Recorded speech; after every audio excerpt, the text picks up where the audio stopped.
Welcome to episode 60 of the Godly Young Men podcast. 60 has come around really, really fast. Exciting. It's very exciting. We're pretty pumped about the fact that you're still here with us. You're still watching. If you're listening, YouTube, podcast app, whatever you got. We are appreciative of you sticking through 60 episodes with us. We're pretty excited about that. We got a lot more. Hopefully, within 60 episodes, you've learned something. I was going to say, hopefully one or two things after 60. If not, we got a bunch more coming, so maybe you'll learn something then. But with this one, we're talking about learning things. I think we want to get into and discuss how to handle, how to deal with the elderly in our congregation, the elderly in our lives, the older people, the older folks. What can we learn from them? How do we handle some of the frustrations, things like that? We just want to have an episode on this because we feel like as young men, it's easy to kind of forget this generation exists entirely if we're not careful. And we think that's a bad idea. Well, I would say Godly Young Men podcast. This is going to be an emphasis for young men specifically because older people can generally be a pretty big source of frustration. For young people specifically, we can be very easily frustrated, very easily annoyed by the older generation. And to your point, a lot of young men just don't think about old people all that much. Everything is about, them, their interests, what's going on in their life, and older people, especially when you talk about church. Don't talk. I mean, I saw this when I was, working with young people in Decatur, and even when I was young, I didn't think about the older people all that much. I was there to see my friends. I was there to do my own thing. And so, older people can be frustrating, annoying. This is one of those things that old people are usually viewed. You laughed actually when I put this on. I'm going to read exactly what I put on there. Old people for young men are typically viewed as technologically illiterate, very old-fashioned, kind of mindless losers. Like, that's how a lot of young people view old people. I'm not saying that's correct. I'm just saying right. For a lot of young men, that's how they view older people. And so we're asking the question in this episode, how should a godly young man or godly young man view an older person? What should be our view of the elderly? There is a generational gap, no doubt. Before we get into that, I think it's worthy of discussing. Like, this has always been the case. There's always been this gap of young to old. You look back at the sexual revolution. Both kind of butting heads. Yeah, exactly. So you go to the 60s, you go to the 70s, like, you don't think their parents and grandparents had a problem with how they were doing things as they're all taking LSD and not good in the 60s and 70s. And that was the youth movement kind of driving it. Then you had the youth young rebel movement of the 80s, right? And all the music that came with it. The hip-hop really came into the 80s and the new wave and things like that. And so you can follow it through culture. You can follow it through music, through movies, things like that. There's always been a clash between older and younger. I do feel like this is becoming more pronounced because technology has gotten to the point where it's like there is a wide chasm between the average older person and a younger kid where the things they're talking about, the apps that they use, as dumb as that sounds like. But the older people, they barely know how to use an iPhone, and these kids are streaming TikTok 24 hours a day. It's just different. Well, and let me just say, this is not going to be an episode where, listen, I think this is prominent in the homeschool community, where it's like, old people can do no wrong. Old people, you just got to respect them, and they're just the greatest thing since sliced bread, and man, old people. I think old people can improve in a lot of different ways. I will be fully vulnerable. This is an area that I know that I currently struggle with. We talked about insecurities and weaknesses. This is a spiritual weakness of mine, is that I have very little patience for older people sometimes. And I'm working on that. We're going to cover why we need to respect them and how we can biblically, righteously deal with them. But it's a struggle for me. I get very frustrated a lot of times with older people, specifically within the church. But I did want to say off the top, we're going to talk about how younger people contribute to this problem and then how older people contribute to this problem. This is not going to be old people are perfect, young people just need to get it together and be better towards old people. That's not the point of this. We have been given, which we will get to, there's biblical precedents here that we definitely don't want to skirt past or skirt around or act like it's not there. We do want to honor them and respect them. We'll get into what that looks like. But there is an issue, and as you said, both are kind of contributing sides, to it, and so let's get into it. I think first we'll start with the younger and how younger people contributes to the problem of younger people with the older generation. First things first is public schools. Let's dunk on them one more time. Any chance we get, man, we're going to dunk on public schools. I think the way that the public schools look, you're around your buddies, 30 different people, all your age. You have no idea how to talk to older people because the one older person in the room is your teacher, and half the time you're throwing things at her or making fun of her. Like, it's not conducive toward you really understanding how to converse with other generations, because you are put into one. It's just so, well, don't you want your kids to be socialized? Like, yeah, because that's the way that the rest of life works, is I'm going to be surrounded Only by your 30 of my age for 8 closest hours a peers day, right? for 8 hours a day for the rest of my life. Like, of course not. So I think that's the first big thing that creates a generational gap, is it's getting worse. It's been that way for a long time. But the parents now, it used to be the parents would really force you to talk to the older people. The parents don't care anymore either, because they weren't forced to talk. This goes back, which I would also say is the older folks not, it all goes back to them not really teaching us to do these things. But yeah, public schools, I would say, was the first a one. lot, because you think about the life of a public schooler, again, like you said, unless the teacher's an older person, because you have a 35, 45, whatever year old teacher, that's not really all that old. You've got your coach for your team, probably not all that old for your practices or whatever. And so you could go through your entire week without really dealing with an older person that's not, driving on the road or, something like that. And so, yeah, I think public schools contribute a lot to it. The next thing I would say is young people and their addiction to their devices. That really inhibits this, or really I should say causes this generational gap, and why older people and younger people kind of butt heads is because young people are on their phones too much. Let's just call it like it is. I would call myself a young person. And I have a cell phone that I use a good deal, probably on it too much. But man, young people these days, especially in public school, 24/7. I would love to see the average screen time like the iPhone has. It's insane. I can't imagine. It's off the charts. When they're not in class, they're texting, they're on TikTok. When they're by themselves, that's what they're doing. When they're in their bedrooms, that's what they're doing. When they're out to eat, that's what they're doing. Young people are on their phones all the time, and it's that addiction to the device. It hurts all their relationships and being able to conversate, but especially with older people, because with your phone, it's always about what's going to interest you. How can you get that dopamine hit real quick with a TikTok video swipe or whatever? What can you watch on YouTube? How can you entertain yourself? Older people aren't always the most entertaining. And so what that does is, well, why would I talk to that older person? Why would I try to establish a relationship with an older person? That's boring. Who wants to do that? A lot of that stems from just being addicted to our devices. And the the only time that you see an older person a lot of times is on TikTok being entertaining. Occasionally you'll see an older person who has a sense of humor or whatever it may be, and it's like, oh, great, see, I converse with people.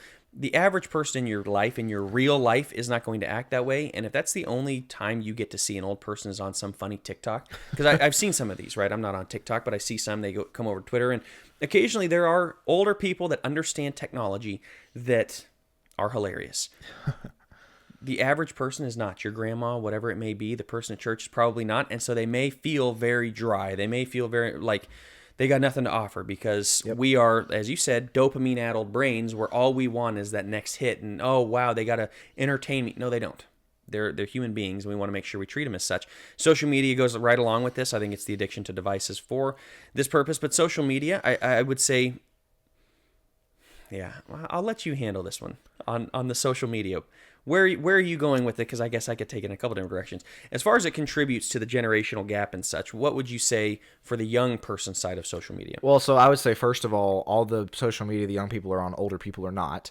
That's true. Older people are always on Facebook most of the time. Young people are not on Facebook.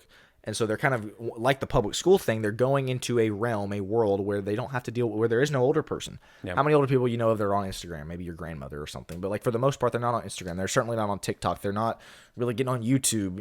I'm sure we're leaving out some of the major social media platforms these days. They're not on BeReal. They're not Snapchat, on Snapchat I think is kind of falling off, but they're certainly not on Snapchat. And so that would be one realm, is that you're still dividing yourself out from older people when you go onto social media. But also social media, Twitter, Facebook, Instagram, the ones that I'm on, they do kind of paint older people in a loser light. That's what I was going to say. That's where I was like, I wonder if that's where he's going to get into it. That is part of it, yeah. It very much feels like that's the case. Anytime you do see it, it's pitting older against younger. Correct. Or it's the grandma who's posting the Trump with the American flag and Jesus, and the lion, and it's all in the picture.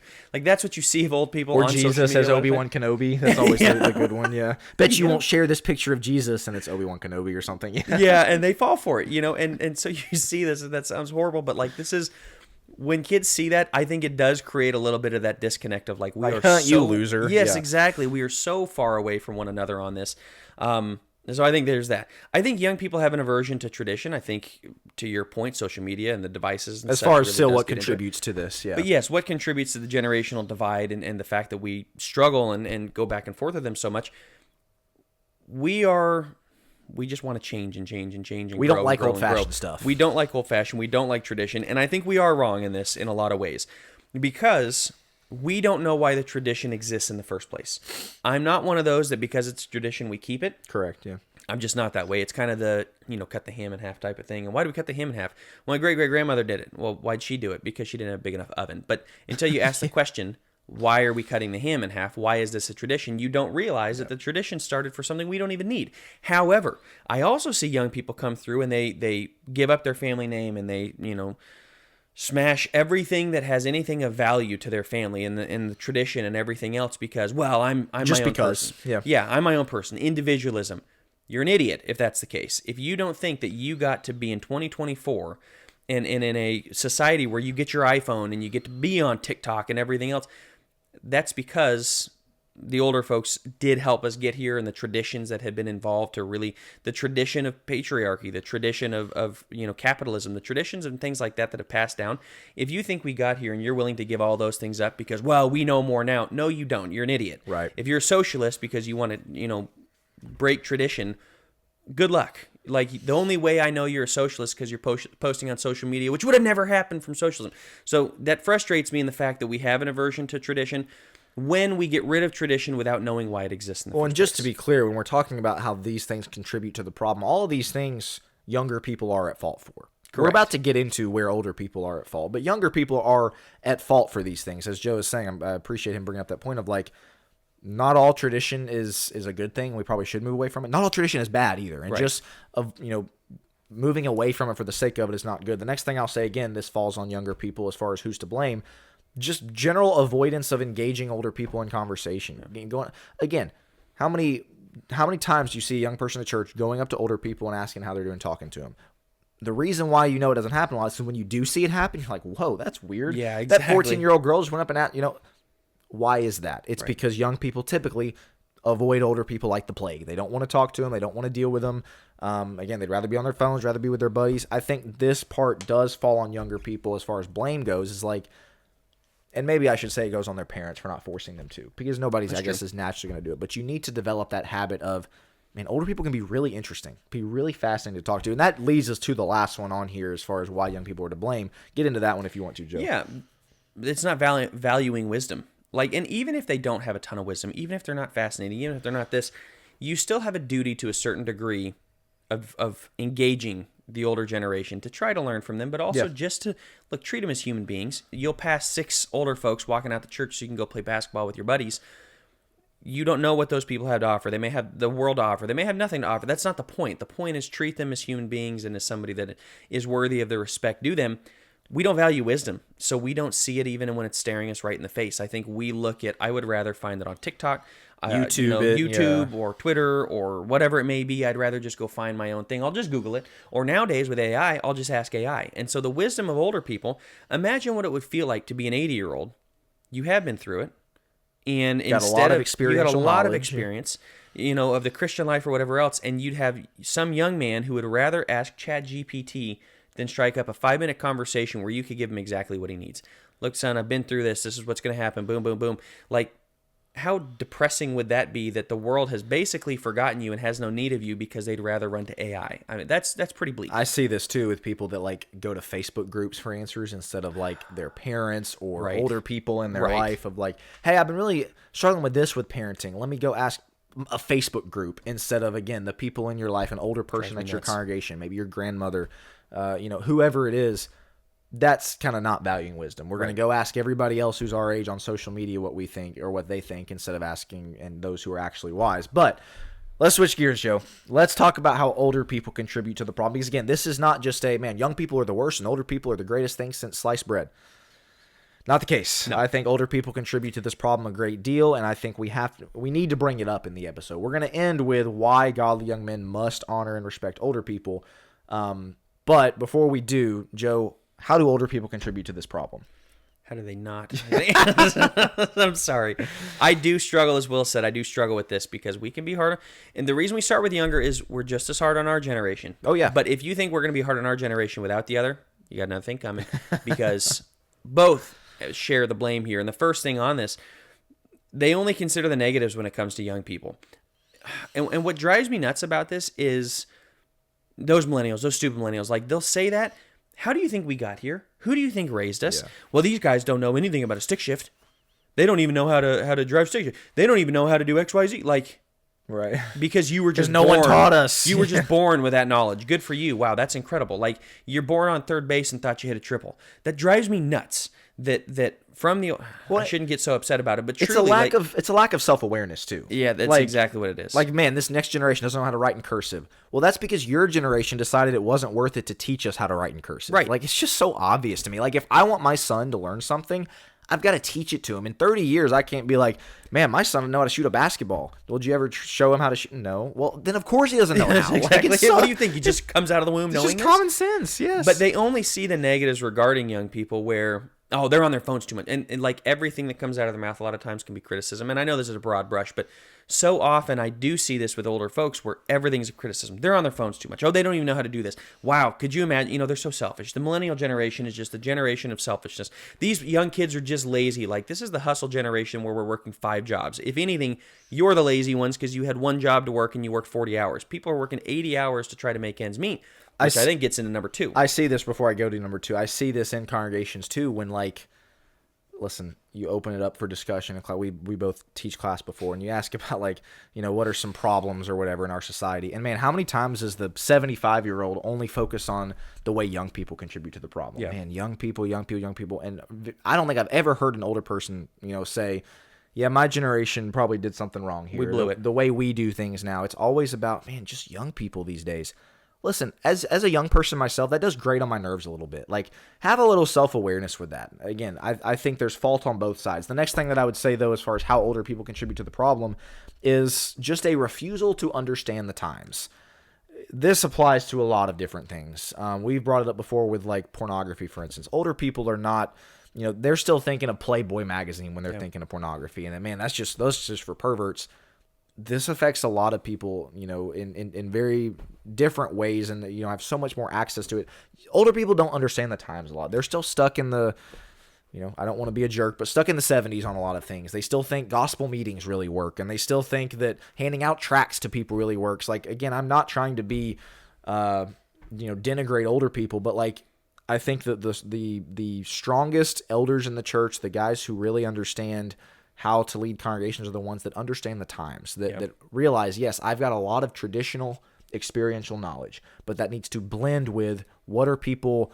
I got to meet people where they're at today. Again, the tent meetings of the 70s don't work anymore. Stuff like that, again, with young people, I think that just older people, they don't understand the times. And they don't understand, they don't want to understand the times. Well, and this goes to your third point. I'm going to blend it because I want to talk to both of those. The third is the aversion to change. They don't want to change, and this is exactly what you're talking about. Young people have the aversion to tradition. Older people have the aversion to change. Correct.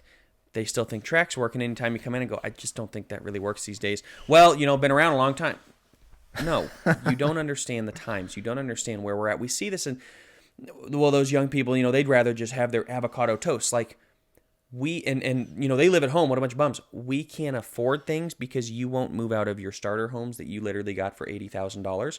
Where that same home, you're now making bank if you do move out because it costs $700,000. Right. I saw this in Colorado, how it continued to climb and climb and climb. And they have the gall to call us lazy and to say that, we're eating our avocado toast. It's like, I can afford avocado toast. I can't afford a $3,500 house payment, nor could you. You lucked into the time you were born. It's like you expected us to be born in 1960. And you're treating us as though we were. When we are born into completely different times, you don't understand the times. It's the same thing we see in spirituality.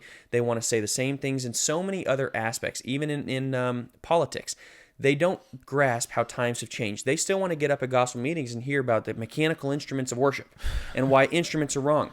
Understand the times. We have kids that are literally chopping off body parts to transition, to be transgender, and all you want to talk about is baptism and mechanical instruments. Yeah. Are you kidding me? Understand the times and understand we are in a war here, and until you get hip with the fact that we are at war with a culture that hates us, we're not in positive Christianity where you invite your neighbors and they show up to the gospel meeting. Not even a neutral Christianity anymore. We are in a negative world. They hate Christians. They don't like us. They don't care about us. They want us dead. They want us gone. We're fighting against that, and you're still stuck in the 50s where you could invite somebody and half the block was converted because one man preached hellfire and brimstone. It doesn't work that way anymore. Yeah. When we preach hellfire and brimstone, you are so unloving, you're so unkind. You don't grasp what we're dealing with, and nor do you want to, and this is my frustration, is the aversion to change. If anything, you should be the wise sayers that are like, we see where this is going because we see the trends in culture. We saw how this happened with the sexual revolution. We see what's going to take place, and we really want to get ahead of this one. You've seen it. Why are we, as the young men, having, and we do this on Think Deeper, why are we the ones having to have the conversations about this stuff when you've been around around for long enough to be able to help I'm not us? even 30 years old. I'm not 25 years old yet, and I'm the one that is saying this stuff. Right. Where's all the older people? And this is, I'm going to add one. Getting fired up just thinking about it. But so I put on here, the first one we talked about, they only consider the negatives regarding young people. Another one adjacent to that is they only consider the positives with themselves and never take ownership. Oh, my never goodness. take ownership of anything. How many times we just recorded, or we've recorded episodes before, I guess, on Think Deeper about raising faithful kids. How many times do you see people in the older generation that don't take any ownership for the fact that their kids are lost? Right. Don't take any ownership for the fact that they don't do anything spiritual for their grandkids. And again, they only focus on the positive for themselves. It's Did like, the best we could. look at your life. You didn't raise your kids faithfully. Sure, you showed up to church, you drug them to youth group events. You didn't do your job, but yet they never acknowledge that. Right. There's never ownership. I want to challenge all godly young men who are listening to this and watching this. Take ownership of the things in your life that you mess up. This is where older people, I feel like, do a really poor job. They call young people entitled, and a lot of young people are. A lot of older people are entitled as well, in the sense that, like, you got to take ownership. If 30 years down the road, your kids go off the rails, which, Lord willing, they do not, but if they do, I hope you don't have just the lack of self-awareness to say, man, I just did everything I could. I don't know what happened. It's like, what happened is that you were a poor parent. You were a terrible parent to your kid. And again, just not owning it. You got to own it. Have the ability to take a younger person aside and say, hey, this is where I really messed up. I see you going down this path. I did it with my kids. Please don't do it. There's too much pride. They don't want to do that. That's what's so bothersome. And they would rather call us out. You guys are young. It's easy to say that, of course, that, you don't have kids in their 30s. You don't have kids because you guys haven't even hit 30 yet. And so how could you tell me about parenting? The point is, you should be the one to go, here's where we messed up, so we don't have that happen to us. And instead, you're so busy trying to defend yourself that you would rather have our kids fall away and go, ha, told you, it's harder than I thought, than for you to go, hold on a second. Maybe I messed up somewhere. Let me help you. Let me help the next generation. Let me help you along this generation, because the worst thing in the world is for these kids to walk away. Ours did, and it's devastating. Here's how I think we could change. You're waiting for us to fail so you can have the gotcha moment. That's despicable. Go to the last one I've got on here because it ties exactly into what you're saying. They refuse to mentor. Yep. Part of mentoring is, here's where I messed up. It can't just be, I'm great here and here and here and here, and here's all the amazing things that I did, and you should do it just like me, and here. No. Part of mentorship is, I blew this one. Yep. I really messed up here. Please don't make this mistake. This one, and what gives it clout when you tell me the good things you did is when you can tell me the bad things you did. Yep. If all I ever hear is all the good things you did, then I really think you're unself-aware. I really think that it's like, why would I listen when every last thing you did was perfect, was God level? No. If you can't tell me, here's where we messed up, and they will kind of do it. Oh yeah, no, we had some problems in the generation. Name them. Be specific. Be specific. In what ways did you mess up? Well, and they may even say the sexual revolution in the 60s. Okay, that was back in the 60s. How have you messed up since?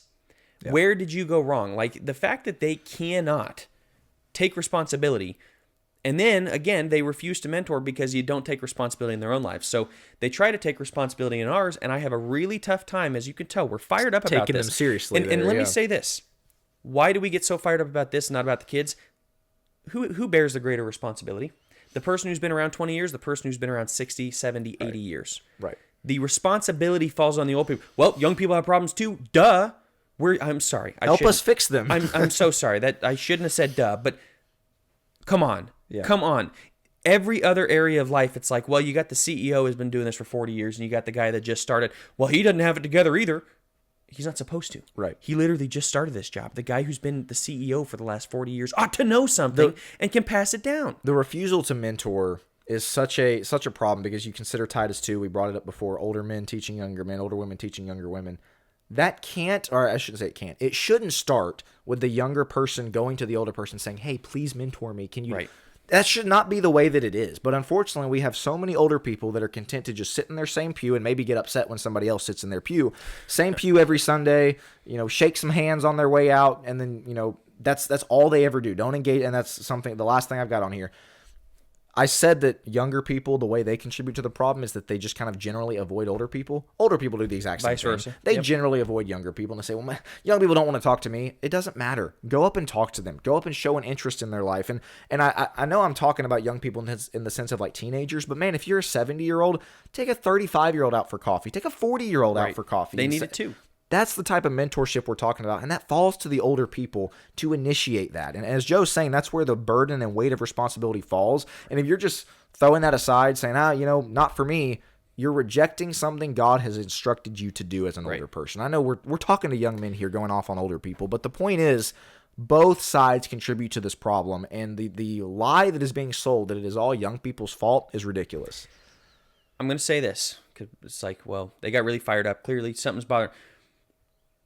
I've been more discouraged by older people than I have ever been by younger people in our line of work. That's pretty fair. Yeah. We've had more older people scold us, and you guys are so negative, and you guys got this wrong, and how could you say that? Especially about the Think Deeper podcast. We have so many older people that look to discourage, and it's like, the reason we have to say it?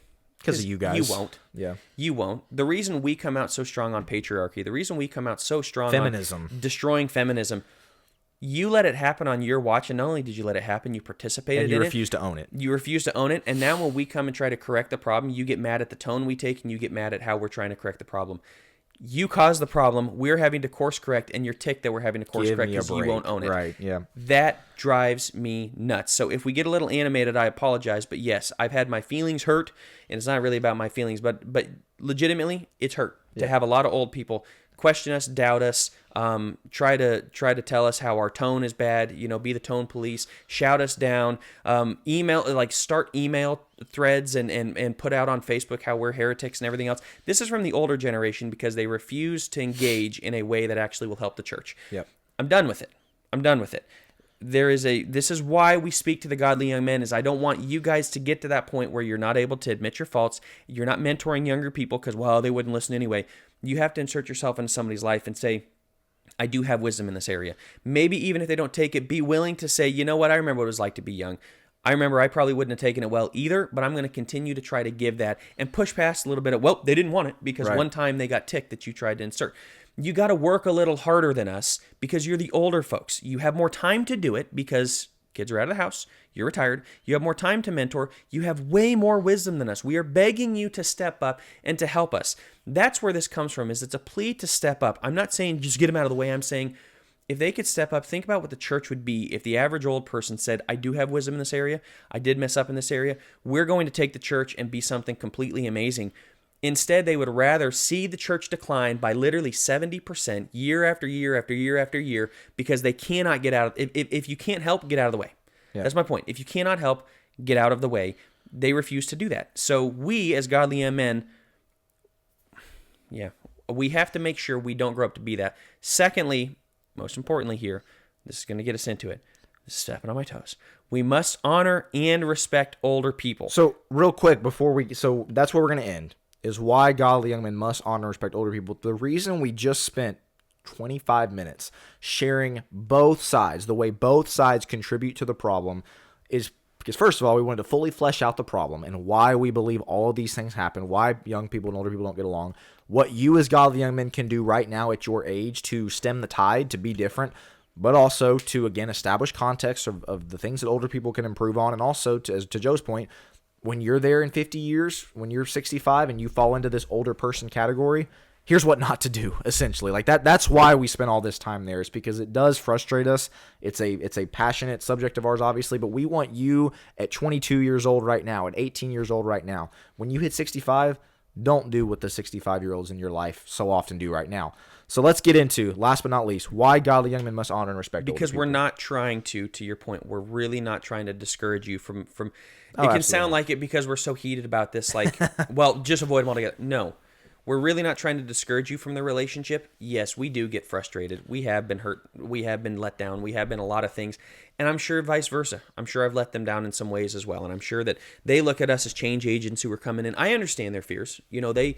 they've been there is a greatness that I think they are afraid of losing, and unfortunately we're already losing it, and that's part of they're not seeing the times that we're losing it. We still have to honor and respect them, even if we don't agree with them, even if we don't like everything that they do.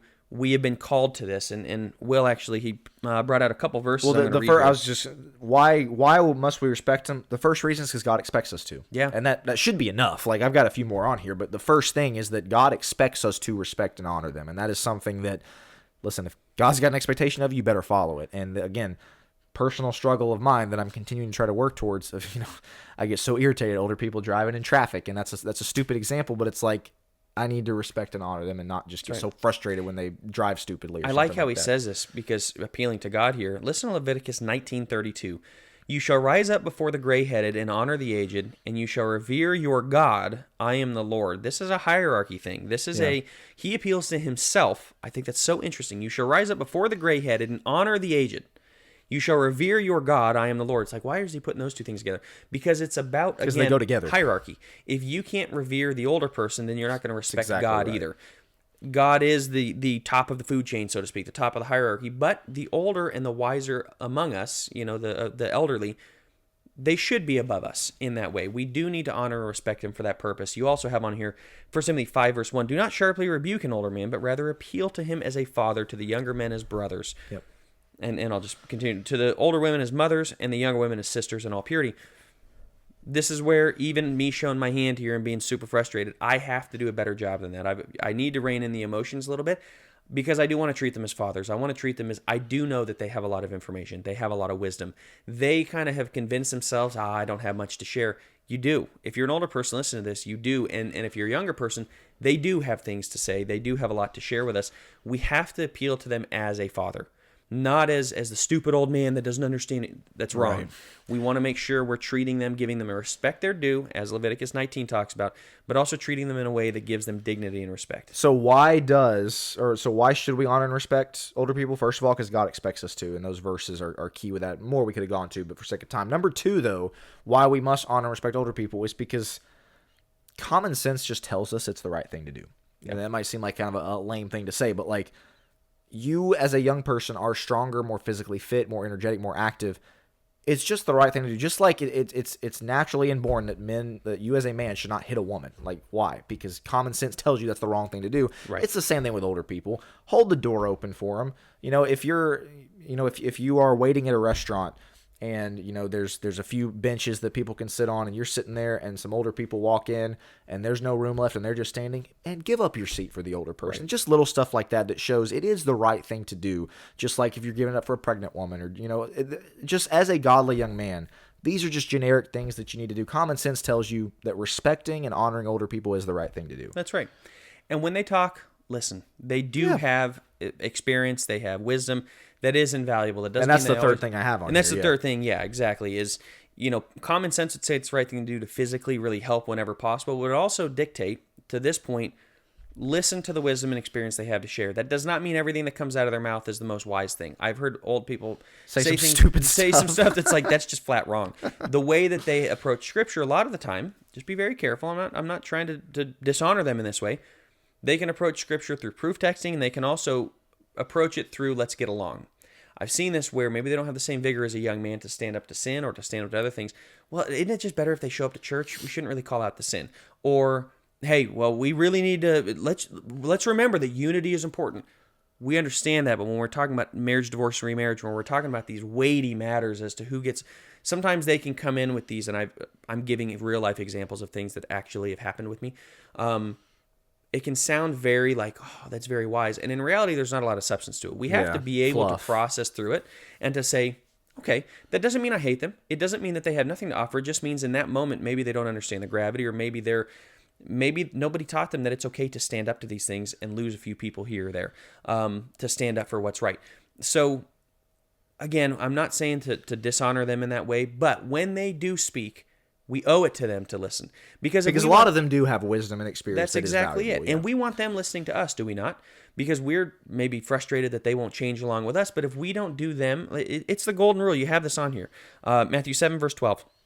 In everything, therefore, treat people the same way you want them to treat you. For this is the law and the prophets. Hey, you want them to listen to you. You want them to give you the time of day. you better do it to them. Well, and and again, they have earned it through their old age. why should we honor and respect them? Fourthly and finally, because you're going to be there one day. You know, I am as guilty as anybody of thinking that I'm going to be, 24 forever, in this good a shape as ever, and invincible forever. I'm going to be right there along with the older people in 30, 40 years. And that's tough for young people to grasp. We don't like thinking about it. I think that might also be why we tend to not want to be around older people, because it reminds us that we're going to be there one day. But you are going to be there one day. If Lord willing, you live to that age. Yep. And so, yeah, that's why we need to honor and respect them. And there's a whole lot more we could get into here, but hopefully we've communicated the point. The point is there is a gap. There is a problem. We butt heads. Here's how younger people contribute to it. Here's how older people contribute to it. But here's why right now you need to honor and respect them. And again, this will hopefully serve you better in all areas of your life. When it comes to maybe talking to your grandparents, maybe when you're at Thanksgiving dinner, put the phone down and talk to your grandparents over a cup of coffee or over a plate of dessert. Ask them questions. Be curious about it, or be curious about things that they're talking about. Again, put the phone away. Don't just worry about whatever it is that you want to do. It could serve you in the area of your church family. Again, don't just go straight to your youth group area and sit with your friends. Maybe stop along the way and strike up a conversation with an older person. Yes, it should be on them to start that first, but you do what you can. Again, all areas of your life. There might be somebody at your work one day who's 30 years older than you. You always talk about how one of your best friends at Bear Valley was however many years older than you, like 20 or 30 years older than you. 40. It can serve you in so many different areas of your life, these principles of honor and respecting older people. To Joe's point, doesn't mean they always have the right answer, or that they are infallible, or that they are perfect. We got to honor, we got to respect them, because there are a lot of benefits from that. Anything you would add? There is, but I don't really want to. It's such a perfect way to wrap. But no, all I was going to say is you respect the position. I don't always respect Joe Biden. I respect the presidency. I respect him because that dictates that, you know what, you may not always respect your dad or whatever. You respect the position of authority. They do hold the position of authority. That sometimes helps my mind get around it. And I love what you said about that. That's the only thing I'd add is just for some illustrations. Ask him something about what it was like for them to grow up. You have some seriously cool stories in there. Get some of the stories out of there. You want them to know, like, you are interested. Be curious with them. Tell them, hey, I was studying the Bible and I ran across this week. What are your thoughts on that? Have you ever seen this? They may, well, I've never seen that in my life. That's okay. That's okay. Or they may have the most thoughtful answer that's like, whoa, that blows open my Bible study. Engage with them. Have questions for them. Be curious with them and about them, and really cause them to see you do care about them and you don't hate their guts. And as much as I may get hot-fired, I genuinely do love, especially the older folks in our congregation, the older folks in my life. They do hold a special place, as they should. I can get frustrated. I can get frustrated at the general concept, and I'm not trying to discourage any of you from actually going and engaging with them, because on one-on-one, there's so much to learn. There's so much to be grateful for. Value them, cherish them, come to them with love and, again, curiosity and everything else. But I said I was going to let it wrap the way you wrapped it. I've done that plenty of times where I'm like, man, Joe wrapped us up so well, and I talked for another 2 minutes. So, well, now it's my turn, I suppose, but I'll let you wrap us up. I've really enjoyed this discussion. Again, these are things that, you might, why are we talking about older people for Godly Young Men podcast? Because it's part of your life that you need to examine and maybe do better at, potentially, myself and Joe included. And so appreciate you listening, appreciate you watching. As always, questions, comments, feedback, we welcome it on YouTube or Facebook, however you get a hold of us. And so we will wrap right there. This has been episode 60 of the Godly Young Men podcast. As always, we will be back next week for another episode. We thank you so much for watching and listening. We'll be back next week.